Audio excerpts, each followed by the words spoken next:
That's why, for example, I can go, I can go online and say something that I know 99% of all people are going to disagree with.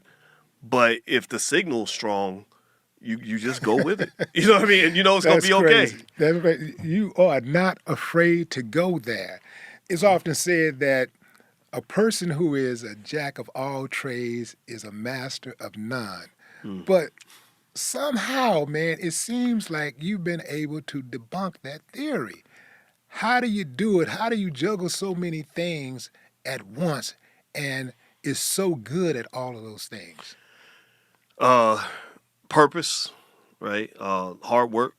You know what I mean? Like every day is just like life is short. You know what I mean? Like we're all gonna be dead soon, and ain't nobody gonna remember much of what we did. This is our time, and so if you're not living your purpose and really doing what you're supposed to do, you're just wasting that time. A lot of people do that. They get up, go to work, come home, go to bed, get up, go to work, come home, go to bed, and just repeat a process, and then you just grow old and die. And I was determined to kind of break that pattern, and so each day, I think about the black community every single day. Right? My number one goal is, and I think this is why we became friends. And I'm gonna tell you why. I'm gonna tell you what you said to me that really let me know that we should be friends, man. Is my goal is like as a black man to be as free as possible, as strong as possible, and as impactful as possible.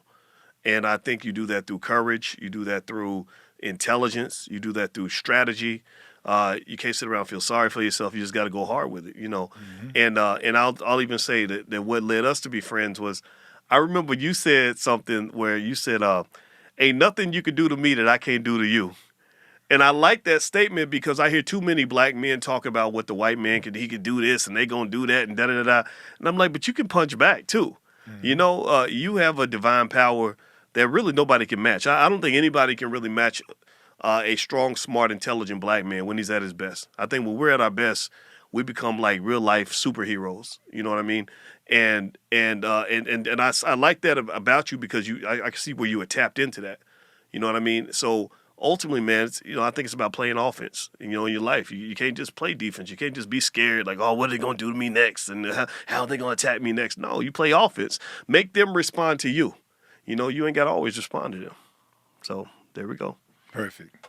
Let's go back to Louisville, Kentucky, your hometown, the hometown of one of the greatest fighters that ever existed, Yeah. Muhammad Ali.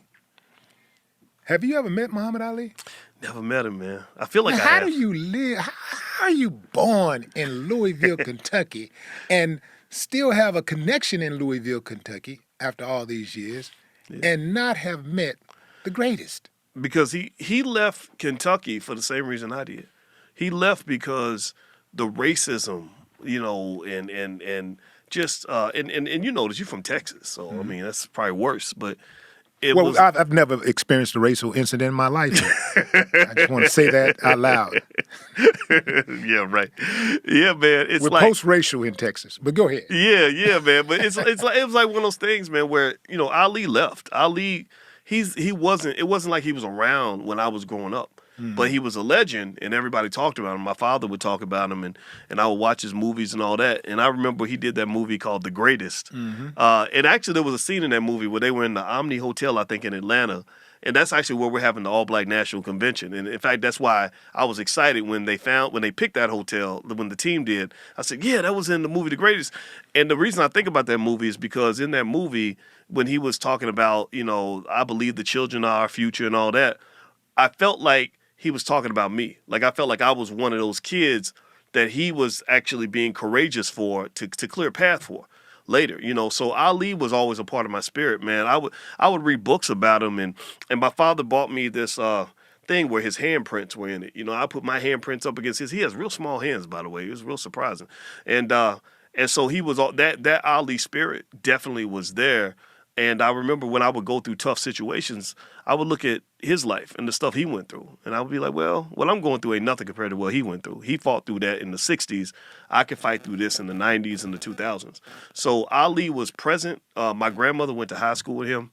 So she's got a lot of, like, just really interesting but uninteresting stories about the family. Like she'll talk about something random like, oh yeah, they lived down the street and they would come down and eat the chicken, just stuff like that. Like, it's like regular stories like that. But the legend of Ali was always like a part of Louisville, man. And I was always very proud of the fact that this guy could come from the same town I came from and impact the whole world.